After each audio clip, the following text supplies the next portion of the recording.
Hola a todos, ¿qué tal? ¿Cómo estamos?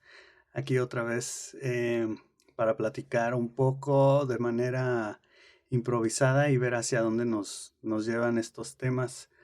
Mm, Ahorita pues tengo que admitir que me siento un poco desgastado, aunque sí he estado, curiosamente, he estado hablando del hecho de tener hábitos y cómo lo que desgasta. Justamente ahorita estaba debatiendo, bueno, no debatiendo, pero dando mi aportación con respecto al tema este de la alimentación, del fat shaming, de todas estas cuestiones como de dismorfia muscular y del cuerpo y de si es necesario bajar de peso o este tipo de cosas.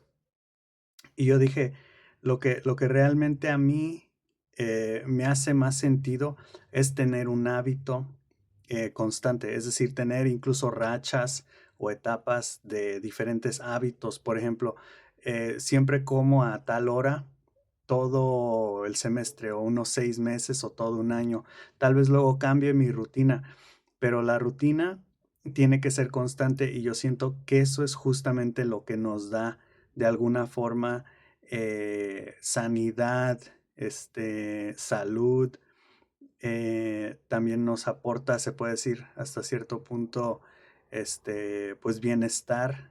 Mm, entonces, la contraparte aquí sería que no tengamos hábitos.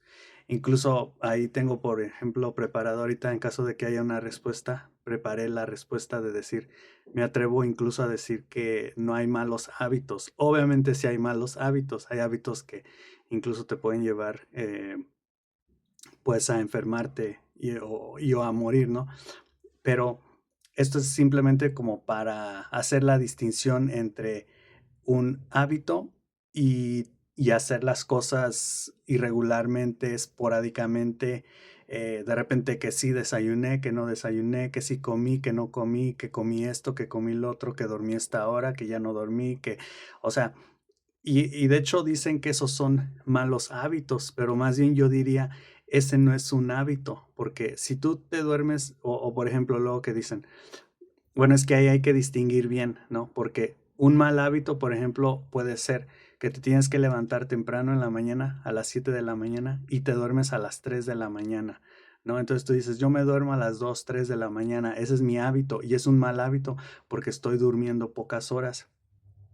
Y ahí yo diría, ok, sí, ese, pero hasta cierto punto tienes una estabilidad dentro de eso que es malo, que se puede decir, pues estás durmiendo 4 horas, tienes la estabilidad o la seguridad o la familiaridad de decir, sé que a las 2 3 me duermo y a las 7 me levanto. Y eso de alguna forma siento, no compensa por las horas que te faltan de dormir, obviamente, pero siento que es mejor que estar durmiendo esporádicamente, a las 10 luego a las 3 luego dormirte en el día, luego en la noche, luego, porque para mí eso de alguna forma desgasta, te desgasta el cuerpo, lo cansa, lo cual es interesante con lo primero que estaba mencionando, que dije que me sentía justamente como un poco desgastado, porque pues he llevado a cabo rutinas y hábitos. Entonces, en este sentido, más bien estaríamos hablando de como una profundización o una mecanización, intensa y repetitiva de justamente estos hábitos, ¿no? Ahorita, por ejemplo, estoy hablando, para ilustrar en concreto, estoy hablando de las clases, ¿no? Clases que estoy dando en donde tengo que estar pues repasando mucho, estudiando mucho, pensando mucho, perdón, y entonces mi mente siento que de alguna forma está como, o sea, estoy como consciente, estoy así de okey, pero si me dices: "Hay que pensar de forma original, hay que ser creativos, hay que ser originales", como que digo, mm, también porque incluso he tenido el problema con la originalidad, ¿no? De que las ideas que aportas, lo que mencionas, básicamente es como algo que ya se ha dicho anteriormente, ¿no? Si yo aporto, por ejemplo, como este comentario, ¿no? De decir, los hábitos. De seguro ya hay teóricos. Esta idea yo la obtuve de tal vez una idea previa de otra persona o incluso por medio de intuición se me generó la idea. Em, lo interesante, por ejemplo, estaba viendo de la creatividad es justamente el poder evaluar de alguna forma la originalidad de la persona, que de hecho la originalidad es una de las tres cualidades, es originalidad, flexibilidad y había otra, pero básicamente una de ellas, no recuerdo si es la originalidad u otra, que son son unos tests que desarrolló un psicólogo, creo que se llamaba Torres o algo así, y hacía un test con unos ladrillos, diferentes formas de usar un ladrillo, y luego un test gráfico con 30 círculos y utiliza esos círculos de diferente forma o dibuja diferentes cosas con esos círculos. Entonces, una de las, uno de los puntos de comparación para la creatividad era justamente con las personas de tu entorno, ¿no? Y creo que, por ejemplo, por cada 100 personas, si 5 a 10 personas daban una respuesta de esas 100, se consideraba entonces original. Pero la comparación se hacía con las personas que estaban ahí, que es un poco, se me hace interesante porque es un poco, eh, de alguna forma se está poniendo un límite a la creatividad, al criterio de la creatividad o a la evaluación de la creatividad, al decir, vamos a evaluarlo de esta forma, ¿no? Con las personas, con tus pares, que es como el CI o el coeficiente intelectual, ¿no? El CI se evalúa, si tú tienes un alto CI, puedes decir alto CI en comparación a qué, ¿no? Que también puede ser la creatividad, original en comparación a qué, ¿no? En comparación a sus pares, a las personas que están aquí ahorita o que tomaron el test o el promedio de las personas que tienen esa edad. Por ejemplo, el CI es, por ejemplo, la edad mental contra la edad cronológica. La edad cronológica es la edad que tienes porque naciste en tal fecha o en tal año, ¿no? Entonces, si tienes 10 años, tomas el test, pero tu edad mental es tu capacidad cognitiva, básicamente de transferir y de extrapolar, que también eso lo vi recientemente con la transferencia, de aplicar ciertas habilidades a otras situaciones, como en este caso a detectar patrones lógicos o secuenciales en un test de coeficiente intelectual. Y entonces, si tú tienes una capacidad no de 10 años, es decir, no una edad mental de 10 años que serían tus pares, los niños también y niñas que tienen 10 años, sino de 11 o 12 años, ahí es donde dice una persona o es donde dicen que una persona tiene un coeficiente intelectual superior, ¿no? Arriba de la norma, pero de nuevo, estamos utilizando los pares o las personas en el contexto para justamente hacer esa comparación o en este caso específicamente ese contraste. Esta persona es diferente al resto, ¿no? En la creatividad podemos decir que es también pues un buen parámetro para medir. Si yo pregunto, por ejemplo, para ti, ¿qué es la justicia?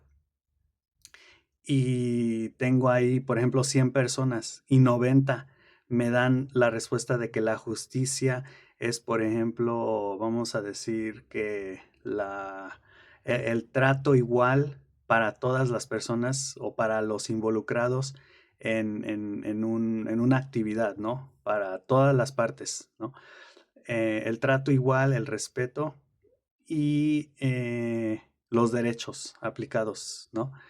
Pero luego tenemos a 10 o 5 personas de esas 100 que nos dicen algo original, ¿no? Como la justicia no es la igualdad de trato, sino es el reconocimiento que se le da a la humanidad, ¿no? O algo así, ¿no? Entonces tú dices, pues puede ser, pero es una respuesta original en comparación a qué, pues a las otras respuestas que se nos dan, ¿no?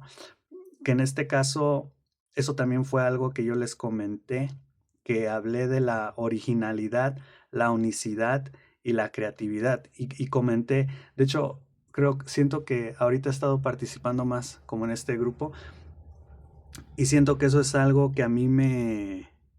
De hecho, hasta ahorita estoy viendo que es como una avenida para justamente, porque hace rato dije, tengo hambre de sentido, tengo hambre de significado, ¿no? Porque me siento un poco así como que no, ajá, como no aburrido, pero como hastio, como que no tiene sentido nada.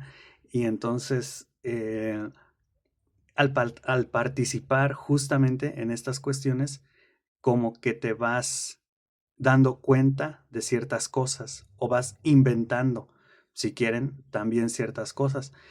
Entonces, una de ellas, por ejemplo, es esta idea que estaba comentando de la originalidad. O sea, normalmente algo pasa en los medios de comunicación, algún evento, le llaman current events o evento actual, noticia actual, ¿no? Y entonces todos ahí van a comentar de eso. Y yo digo, ok, está bien, solamente que aquí yo sí siento que hay que ser críticos porque es un café filosófico. Entonces, esa es la parte donde yo digo, tenemos que ser, podemos decir y repetir lo mismo que están diciendo en el colectivo, de nuevo, copiar y no ser originales, ni creativos, ni críticos. Pero también siento que debe de haber una parte como creativa, una parte crítica.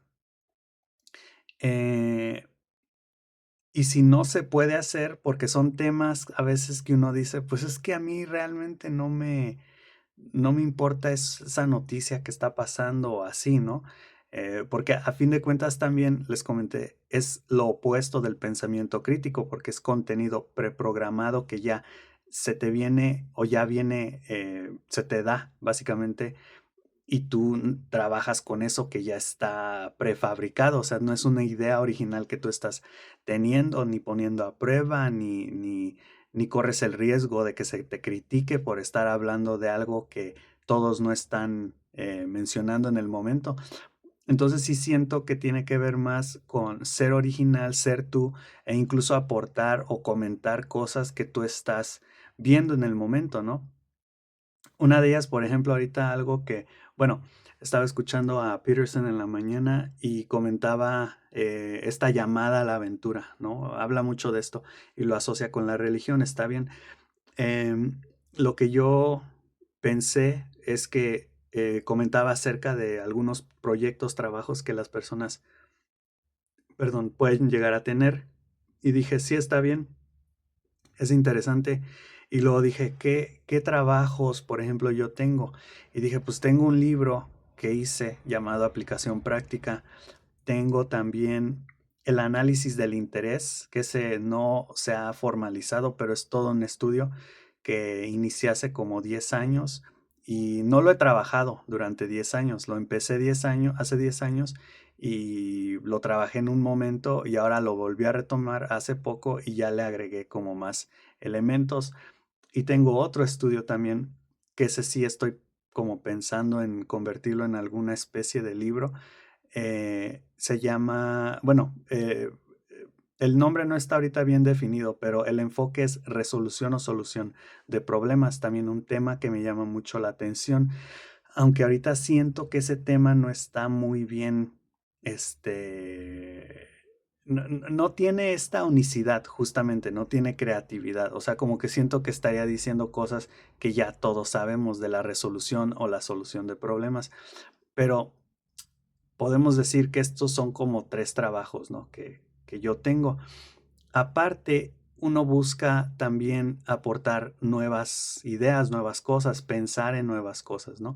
Ahorita doy un ejemplo, tengo aquí un texto que he estado como trabajando, se llama Discriminar y asociar y tiene que ver justamente con estos dos fenómenos que a mí se me hacen interesantes, cómo las personas aprenden ya sea discriminando o asociando, porque los niños sabemos discriminan, ¿no? Cuando nacen piensan que todo está conectado, que todo es uno y entonces empiezan a separar.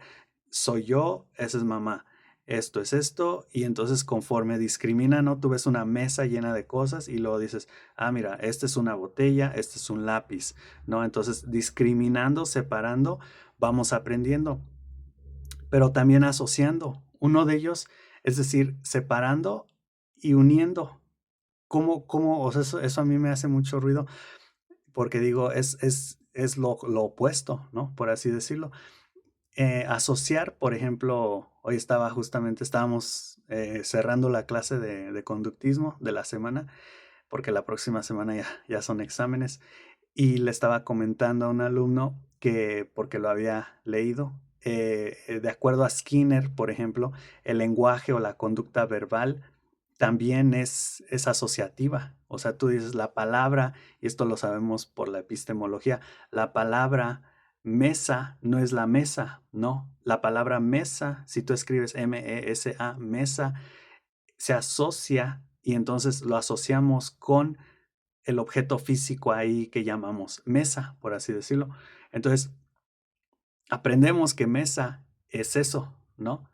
Por asociación, pero también separando, ¿no? O sea, decimos de todos estos muebles que vemos, mesas, sillas, burós, diferentes muebles, esta es mesa, ¿no? Entonces la discriminamos, pero al discriminar se asocia, ¿no? Como por ejemplo con la palabra.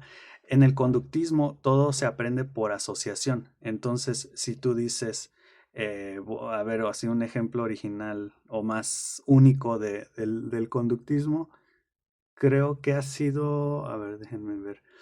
Em, bueno, ahorita porque tengo aquí el perfume. Si me echo perfume, por ejemplo, las personas me tratan mejor, ¿no? O cuando me pongo una corbata y entro a algún lugar, la gente me trata mejor que cuando voy como en trapos sucios o así todo fachoso, ¿no? Por lo tanto, aprendo que si me visto bien y necesito algo, pues, o sea, asocio justamente el buen vestir con el buen trato y aprendo, ¿no? Ahorita estaba desarrollando como una idea de discriminar y separar como con la mesa, o sea, porque el, el, el discriminar viene del hecho de ver el todo, ¿no? O ver las cosas como un todo. O sea, un niño que ve una mesa que no sabe qué es qué, no sabe que esa es una bocina, este es un vaso de agua, este es un lápiz, tiene que aprender por discriminación, ¿no? Esto se separa de esto, pero al mismo tiempo, se puede decir, está aprendiendo por asociación con las palabras. Ahora, en la conducta, ¿cómo se puede llegar a aprender por discriminación, por ejemplo? Porque tenemos muy claro que es por asociación cuando relacionamos causa y efecto, las cosas diferentes que nos pasan, ¿no? Si me paso un alto, me para la policía y me pone una multa, entonces aprendo que no debo de pasarme el alto, al menos que quiera una multa, ¿no? Pero por discriminación, es decir, separando las cosas, separando las conductas. Incluso podemos decir que el análisis conductual de alguna forma es la discriminación de la asociación, ¿no? Y podemos hablar entonces de, para entender mejor o para separar esa unicidad, esa asociación que tenemos ahí. Por ejemplo, podemos pensar en la mesa llena de cosas de nuevo. Para un niño está asociado, ¿no? Aunque no lo ve, pero simplemente, bueno, está tan asociado que es uno, ¿no? Y entonces toda esa asociación se discrimina, se separa para poder entenderlo mejor. Y podemos decir de alguna forma, eso es lo que, por ejemplo, el análisis de la conducta hace, ¿no? Decimos, a ver, esta persona recibió un golpe y regresó el golpe. Entonces, podemos decir, cuando tú recibes un golpe, tú das un golpe. Ese es causa y efecto. Y ese análisis justamente de causa y efecto, pues separa, ¿no? Discrimina de alguna forma. Luego podemos hacernos la pregunta entonces si podemos asociar la discriminación, ¿no? Y decir, eh, discriminamos, ¿no? Todos los objetos que están en la mesa o la conducta, pero lo asociamos al decir todo esto tiene que ver con una categoría, ¿no? Ahí también estaba viendo otro criterio de la creatividad, de nuevo originalidad, flexibilidad y fluidez, creo que es la otra fluidez. Y entonces uno de esos criterios tiene que ver justamente bueno, uno tiene que ver con cuántas respuestas puedo yo dar, es decir, el número de respuestas simplemente. Y se me hizo interesante porque uno de ellos es, por ejemplo, cuando decimos el ladrillo, ¿no? Que creo que ese es el ejemplo clásico. El ladrillo tiene un uso, que es ponerlo para construir una casa, pero ¿qué otros usos tiene? Y entonces la capacidad que tengas para pensar en diferentes usos para un ladrillo, y esto yo lo extrapolaría o lo generalizaría a cualquier tipo de cosa, o sea, una botella, ¿cuántos usos tiene? Válidos, usos válidos, un lápiz o así. Entonces, el número de respuestas que tú das, por ejemplo, también es un criterio de evaluación. Y otro criterio de evaluación, que es al que iba, nada más que se me había olvidado y ahorita ya me acordé, hablando de eso otro, ahí cantinflé un poco, pero bueno, las categorías, ¿no? Entonces dicen, por ejemplo, tú puedes, pero fue relevante mencionar ese otro criterio. En este caso, de nuevo, no me acuerdo si es originalidad, fluidez o flexibilidad, pero el otro, el tercero, tiene que ver con tener varias categorías de aplicación. Entonces tú dices, por ejemplo, el ladrillo. El ladrillo sirve para construir una casa. También sirve para construir una mesa. También sirve para construir una silla, ¿no? Entonces ahí ya tienes tres diferentes aplicaciones de ladrillo, ok. Pero todos son para construir algo. Entonces también tienes que poder tener diferentes categorías. O sea, el ladrillo sirve para construir, eso ya quedó claro. ¿Para qué otra cosa sirve? O sea, puedes decir, pues sirve como arma. La puedo agarrar y se la puedo aventar a alguien que me está atacando. Ok, para construir, para defenderse. ¿Qué otra cosa? ¿No? Y puedes decir, entonces, el ladrillo también sirve como plataforma, como repisa. Puedo poner el ladrillo, por ejemplo, contra la pared y pongo ahí mi celular, ¿no? Bueno, eso sería un poco como una mesa, pero podemos decir, el ladrillo, bueno, aparte de usarlo para arma y para construir algo, podemos decir que es justamente el pensamiento divergente, ¿no? Y ahorita lo estoy pensando en tiempo real. Mm, bueno, no sé si esto es construcción, pero pues se usa normalmente para atorar una puerta o para asegurar que una puerta no se cierre, ¿no? Entonces lo ponemos ahí como un obstáculo, podemos decir también. Sirve para obstaculizar, no sé, en un laberinto a la ratita si le ponemos ahí el ladrillo, ¿no? Y ya no puede pasar. O se le complica y tiene que superar o pasar por encima del ladrillo. Entonces sí, tiene diferentes categorías de aplicación y ese también es un criterio de la creatividad. Entonces, todo eso es muy interesante. Ya platiqué un poco del café. ¿Qué otra cosa? Sí, bueno, regresando un poco a esto de lo exhausto o el desgaste, ¿no? Por así decirlo, el desgaste sobre el cuerpo, porque eso es algo creo que también... Y bueno, regresando a esta idea, me contradigo un poco porque justamente digo eso, o sea, ¿cómo es entonces que estás desgastado o cansado si tienes la estabilidad? Perdón, bueno, para eso hay una respuesta, mm, que sería, pues, es que también el cuerpo, la mente, las emociones, tu psicología necesitan diversidad, necesitan caos, pero no caos, creo que por eso la gente luego se va de vacaciones o hace cosas divertidas el fin de semana, porque debes de tener los parámetros de seguridad, obviamente, los parámetros en la pirámide de Maslow, las primeras, por así decirlo, los primeros niveles de la jerarquía de necesidades deben de estar satisfechos, debes de tener, pues, comida, dónde vivir, seguridad afectiva, social, un buen trabajo, estabilidad económica, etcétera. Y ya una vez que tienes eso, entonces sí te puedes dar el lujo de experimentar, de ir de vacaciones, de hacer esto, o sea, porque ahí es justamente donde se da el desarrollo, por así decirlo. Entonces es a través de ese desarrollo que el cuerpo, que la mente también, por así decirlo, se divierten. Es necesario, es como comida para el alma, ¿no? ¿Por qué? Pues estaba haciendo esta distinción entre la lógica y la emoción. ¿Por qué es necesaria esa, esa parte del ser humano que pide diversidad, que pide diversión, que pide entretenimiento, que pide caos, que pide emocionalidad?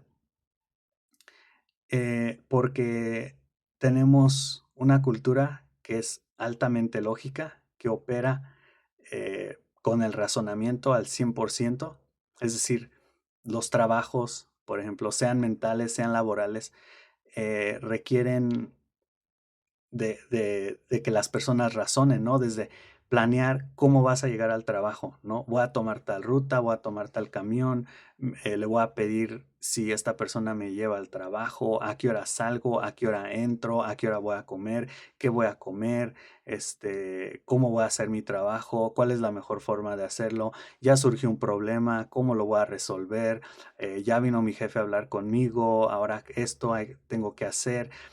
Todo eso es altamente lógico, racional.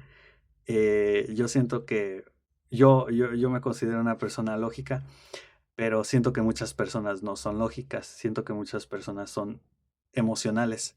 Y entonces cuando tienen que lidiar con todas estas cuestiones de razonamiento y de lógica, tropiezan, ¿no? Se fracasan, se les complica, se estresan, no cumplen, son percibidos como irresponsables y así. Em, pero bueno, ese es otro tema. Entonces, estamos enfrascados en esa cultura, una cultura lógica, por así decirlo. Y entonces lo que nos da la diversidad, el entretenimiento, es justamente satisfacer esa otra, nos da las actividades para satisfacer esa necesidad emocional. Lo estaba revisando porque incluso las actividades, por ejemplo, que yo luego hago para divertirme o distraerme, pues sí, tienen mucho que ver con fenómenos irracionales, o sea, que no tienen un objetivo, que no conducen a nada, que están enfocados en el proceso, como bailar, como cantar, ¿no? Y que también tienen una dimensión o, perdón, un peso en la dimensión sensorial corporal, ¿no? Por ejemplo, esto de escuchar música. O sea, escuchar música es meramente sensorial, es auditivo. Podemos decir hasta cierto punto también comer, ¿no? Bailar, mover el cuerpo, ¿no? O sea, es como déjame experimentar mi cuerpo, déjame mover, que es luego lo que hablan, creo que en meditaciones o en yoga o en estas cuestiones como un poco más, les llaman creo que nueva alternativa o tipo hippies, que es como justamente ese enfoque en déjame como expresarme, ¿no? El arte, la creatividad de ahí, aunque la creatividad se da de forma lógica también, y de hecho se tiene que dar de forma lógica y tiene que ser gestionada y organizada para que se pueda compartir, para que pueda servir para algo. Entiendo que hay arte y hay creatividad que no tiene ningún uso, que es simplemente como un cuadro en un museo que fue pintado para ser observado y de nuevo ahí entraría esa parte otra vez de la cuestión sensorial, ¿no? Estaba pensando también, por ejemplo, en esto de los baños fríos, que es como una forma de resetear también tu mente. Y es que sí tenemos esa parte, se puede decir, mental que está funcionando, que está trabajando, que está pensando, que está resolviendo todos los días de la semana. Y entonces también necesitamos estimular esta otra parte un poco emocional. Ahora, ¿se puede estimular? Puede ser una pregunta. ¿Se puede estimular lo emocional y lo sensorial utilizando lo lógico? Sí, dentro de los parámetros lógicos podemos decir. No podemos hacer las actividades lógicamente, es decir, las actividades que nos van a traer esas que nos van a satisfacer esas necesidades emocionales y sensoriales, no podemos hacerlas de una forma lógica. Es decir, yo no voy a bailar y decir, ahorita voy a levantar este brazo y luego este y me voy a girar. No, o sea, simplemente lo hago. Entonces, incluso tiene que estar guiado de alguna forma por el inconsciente y podemos ahí entonces decir que el inconsciente nunca descansa porque el inconsciente está operando cuando estamos utilizando la lógica, o sea, está detrás, está de fondo, ahí impulsando todas estas cuestiones lógicas, cómo vamos percibiendo todos los hábitos mentales que tenemos, toda la mecánica de responder, de procesar.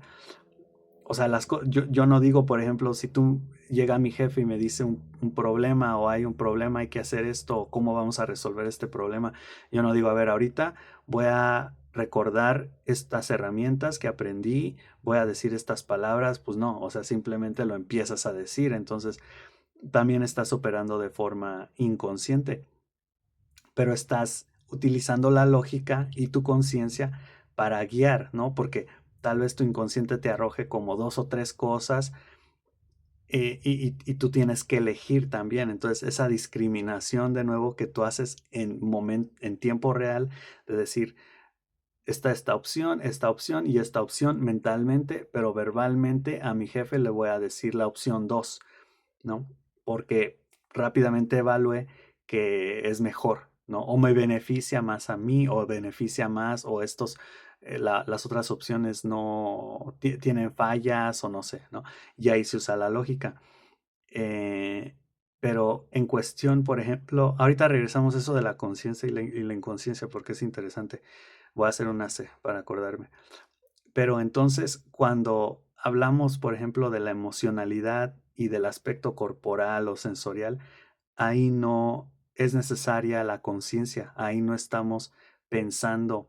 Por ejemplo, este ejercicio ahorita se puede decir es inconsciente, no, justamente es una forma o es un formato de expresión o de satisfacer una necesidad hasta cierto punto emocional, ¿no?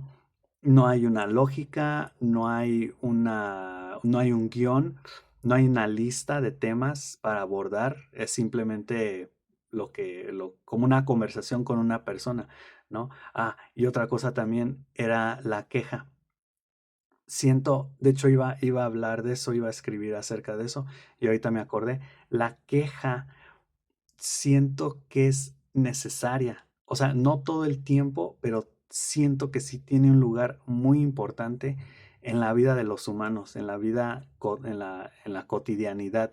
O sea, tú tienes que poder expresarte y que alguien te escuche con respecto a los problemas, lo que viste en el día, lo que no te gustó, lo que te fastidió, las percepciones de las demás personas que tuviste, su manejo de ciertas circunstancias de otras personas o de ti o de lo que sea. No porque, y creo que esta parte es como luego clichémente o estereotípicamente cuando decían, por ejemplo, mujeres que les están contando a hombres, ¿no? Muy estereotipado, pero que les dicen, te estoy contando los problemas o mis problemas y tú me estás dando soluciones, ¿no? Y yo no quiero soluciones, yo quiero nada más que me escuches. Siento que va ahí de la mano esta parte de queja, o sea, una queja así, ahora sí que podemos decir como sabrosa, o sea, me voy a quejar, a ver, escúchame como una media hora, una hora, en donde nada más me estoy quejando, ¿no? Me voy a quejar de las cosas y, y tú nada más me escuchas, ¿no? Que aquí, por ejemplo, lo voy a anotar para que no se me olvide la queja. Siento que es un fenómeno, no sé, no tan conocido, no tan mencionado, que es importante, que es incluso esencial para el bienestar del ser humano, podemos decir, para que tú te sientas bien. Porque pues luego, por ejemplo, podemos caer en esto de decir, pues es que esta persona siempre se está quejando, te puede hacer mal, por ejemplo, estarte quejando todo el tiempo, nada te gusta, todo te molesta, todo te fastidia, todos te fastidian. Y eso sí ya no sería muy beneficioso para la persona ni para sus relaciones, podemos decir. pero siento que el fenómeno o la actividad de la queja dosificada, así como, ¿sabes qué?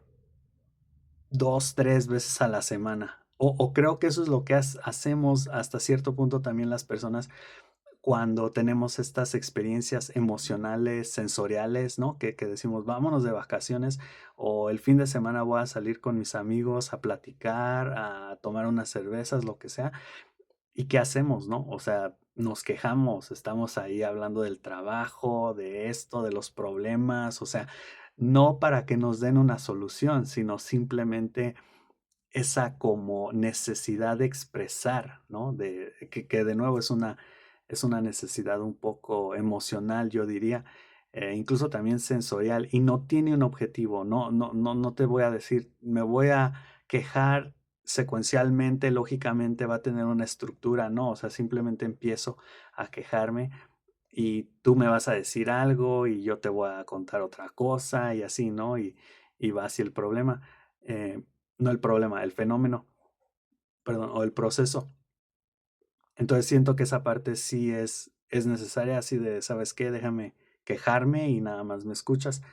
Em, entonces ahí tenemos la queja y regresando entonces tenía la C de conciencia e inconsciencia. Lo que hacemos es de nuevo interesante cómo el inconsciente funciona u opera a través de tanto, pues sí, la inconsciencia o la emocionalidad, lo sensorial, como también la lógica.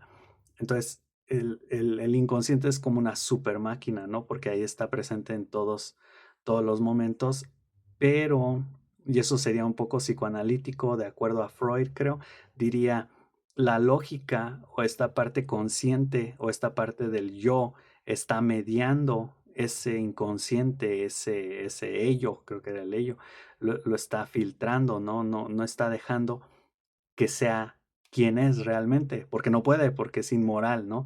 Entonces es primitivo y así. Es como animal, es una bestia, entonces tiene que estarse filtrando. Sin embargo, sí hay espacios donde tenemos que permitir que el inconsciente o el ello o esa bestia, ese animal, se manifieste un poco más, ¿no? Que es, de nuevo, cuando hacemos simplemente las cosas por hacer y entonces fluimos. Que aquí yo diría, se me acaba de venir a la mente el fenómeno de la adolescencia. Ahí hay un alto grado de inconsciencia, ¿no? Se está operando principalmente de forma inconsciente, se están haciendo las cosas y se está reaccionando en tiempo real a las cosas y no hay un desarrollo del lóbulo prefrontal para poder planear las cosas, para poder anticiparse a las cosas. De hecho, no sé, pero de seguro también no hay un efecto de la dopamina o dopaminérgico en donde se asocie el lóbulo prefrontal con la amígdala y entonces haya un bienestar por estar anticipando y planeando las cosas, ¿no? Simplemente se está viviendo la vida. Lo digo porque ahorita me acordé de esto. Es típica la escena en una serie, en una película de los adolescentes en una fiesta, ¿no? Experimentando y entonces cierran los ojos y bailan así y empiezan como a tener esta experiencia sensorial y emocional, ¿no? Nada que ver con la lógica. Y, pero ahí, por ejemplo, diríamos, eso se manifiesta porque hay una necesidad del adolescente de vivir, de experimentar. Tal vez sí, ¿no? En el desarrollo tendría sentido. Necesito primero desarrollarme sensorial, pues sí, ¿no? También el niño, el bebé, primero necesito experimentar, explorar el mundo para aprender táctilmente, tangiblemente, corporalmente, ¿no? Mi cuerpo, e incluso va de acuerdo al cerebro, ¿no? Reptiliano, límbico y ya la neocorteza.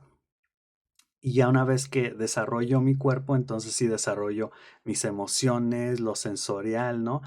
Y ya de adulto, entonces sí, las funciones de alta ejecución como planear, la metacognición, estar resolviendo problemas, pensando y así.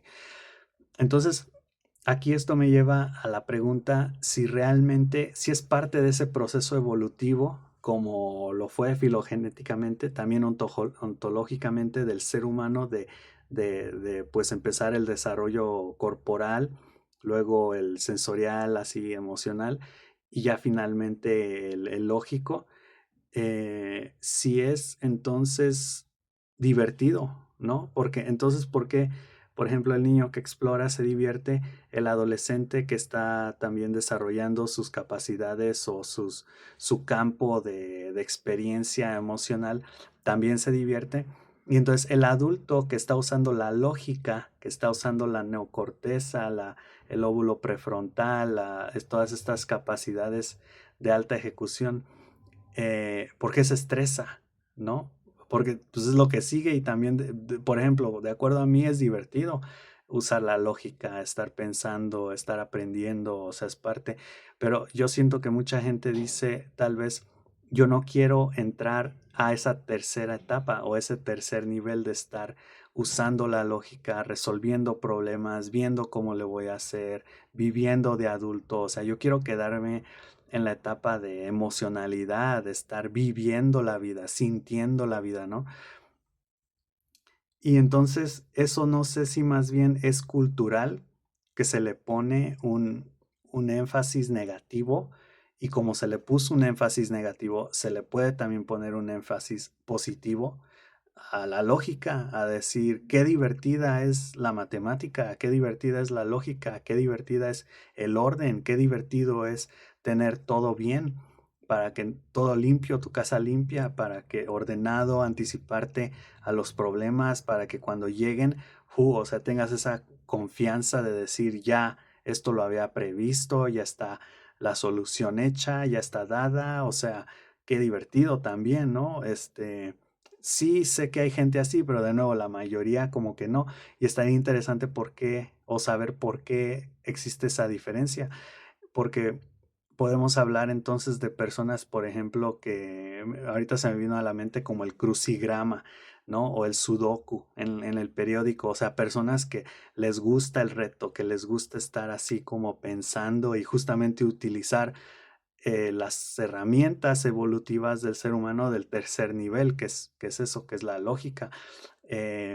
Decir cosas como, a ver, y luego creo que sí, muchas personas sí, sí se divierten con eso, o sea, no todas y todos siento que tienen un límite, entonces podemos hablar de límite y decir, más bien son los límites que tenemos los que no nos permiten estar ahí tanto tiempo, porque tú agarras un salón lleno de estudiantes o de gente y tú les dices, tengo un problema, ¿no? Y les das un problema, por ejemplo, ese de si un árbol se cae en medio de un desierto o en medio de un bosque y nadie está ahí, hace ruido. Y entonces yo creo que la mayoría le va a interesar, ¿no? En primera instancia, un problema así, a ver, les tengo un acertijo, esto, y tú das ese acertijo, ese problema, en un inicio la mayoría o todos van a estar interesados, van a decir, a ver, déjame pensar esto, lo otro o aquello, y entonces van a dar como diferentes respuestas. Y si tú tratas de trabajar ese problema por cierto tiempo, 2 minutos, 5 minutos, 10 minutos, 20 minutos, vas a empezar a ver que muchas personas las vas a perder.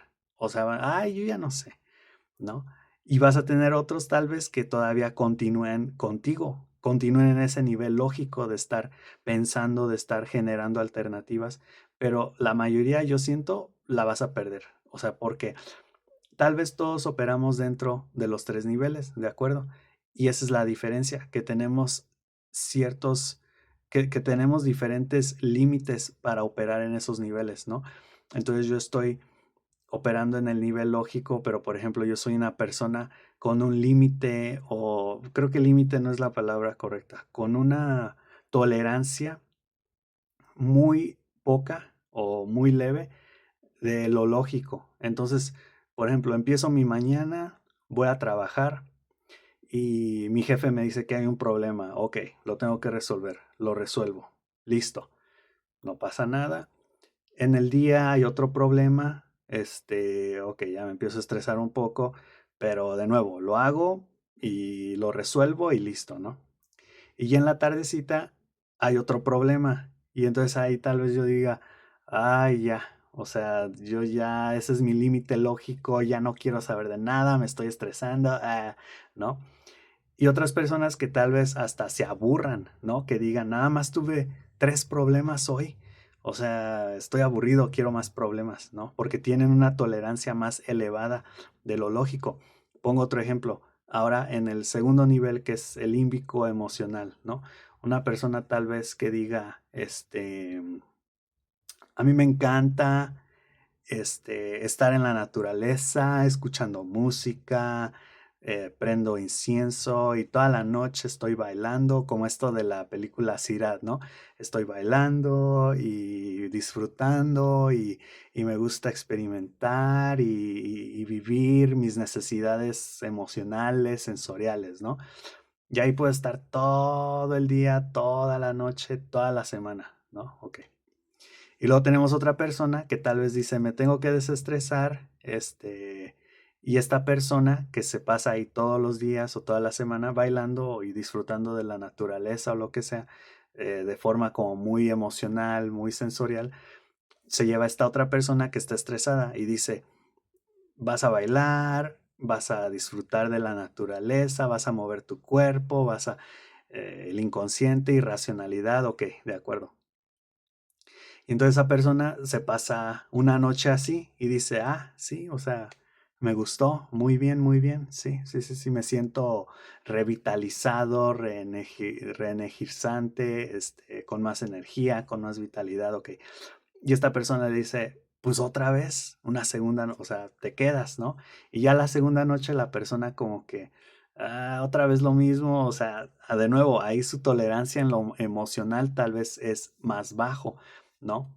Y se puede decir que es debido a que tiene una alta tolerancia lógica y viceversa con la otra persona, o no, no estoy muy seguro, pero es algo que ahorita estoy especulando nada más. Entonces esta persona, por ejemplo, dice, no, pues yo voy a experimentar, o yo quiero escuchar música para relajarme, quiero ver una película, quiero experimentar esa emocionalidad o quiero sí, o sea, me voy a ir a la playa, me voy a sentar ahí, voy a disfrutar del sol, perdón, pero tal vez solamente quiero hacer eso un ratito. Y si yo me quedo ahí perpetuamente, permanentemente, mucho tiempo, como esta otra persona o como estas otras personas que están resolviendo un problema ético complejo usando lógica por 20 minutos, o sea, como que tal vez dicen eso ya es mucho, o sea, no le veo sí, de la misma forma, o sea, las dos personas van a decir lo mismo, no le veo sentido a esto, ¿no? Yo me considero más de las personas altamente lógicas, poco emocionales, que puede decir, ok, voy a un lugar, por ejemplo, eso de visitar, siento que es algo muy emocional, porque yo digo algo así como, o sea, todos los lugares son iguales, tienen calles, personas, o sea, ya vi la Estatua de la Libertad, ya vi la Torre Eiffel, me tomé unas fotos, ok, y luego ya me aburrí. No, es que experimenta, vive la ciudad, escucha, ok, sí, ya, ya, mi tolerancia o mi necesidad era esta y ya la satisfacé, ¿no? Entonces ahora tengo que regresar, no sé, y ahí entonces podemos decir, ahí qué se hace, regresa uno a su parte lógica, que también sabemos mucho de estas personas como en los extremos, ¿no? Creo que la escena clásica o así el contraste clásico es como un soldado con una enfermera, no, un soldado como con creo que cuando se enfrentaban en las protestas, los protestantes o los que estaban haciendo protestas, que eran como hippies con un soldado, ¿no? O podemos decir el contraste tal vez como de un ermitaño o de alguien que vive en la naturaleza, 100% en contacto con su naturaleza humana, con su cuerpo, con sus emociones, contrastándolo como con un ejecutivo o un abogado de Manhattan, ¿no? De Nueva York o así. Van a tener justamente necesidades diferentes. Y si tú tomas al abogado y lo pones en la naturaleza de, por ejemplo, el ermitaño, y agarras al ermitaño y lo pones en la naturaleza de Nueva York, o sea, del abogado, eh, no le van a ver sentido. a eso, ¿no? Es algo como que eso es lo que tienen en común, que si están experimentando algo que no está de acuerdo a su entorno o de acuerdo a sus necesidades, no le van a ver sentido a eso. Y yo no sé qué tanto esté esto conectado o ligado con la idea de, por ejemplo, aburrimiento, que podemos decir, de ahí surge el aburrimiento, porque tú le puedes decir al monje tibetano o al ermitaño o al hippie, mira, aquí en esta oficina tomamos las decisiones más importantes del país, altos ejecutivos, la bolsa de valores, esto y lo otro, y esa persona te va a decir, o sea, ¿y a mí qué? Y tú le dices, no, los beneficios, te puedes volver rico, esto y lo otro, contactos, beneficios y así, ¿no? O sea, me aburre, ¿no? Y lo mismo con el abogado o el soldado o el empresario en la naturaleza, por ejemplo, ¿no? O sea, podemos decir, creo que sí lo ha habido películas de esto, bueno, en menor medida, pero con esas ideas. Y entonces esta persona también, mira, es que estás en contacto con la naturaleza, aquí te sientes en unicidad con el todo y así. No, o sea, y entonces ahí el fenómeno del aburrimiento podemos decir que se manifiesta cuando tú estás en el lugar equivocado, ¿no? Tú te aburres cuando estás haciendo lo opuesto de lo que debes de estar haciendo o de lo que tu cuerpo necesita.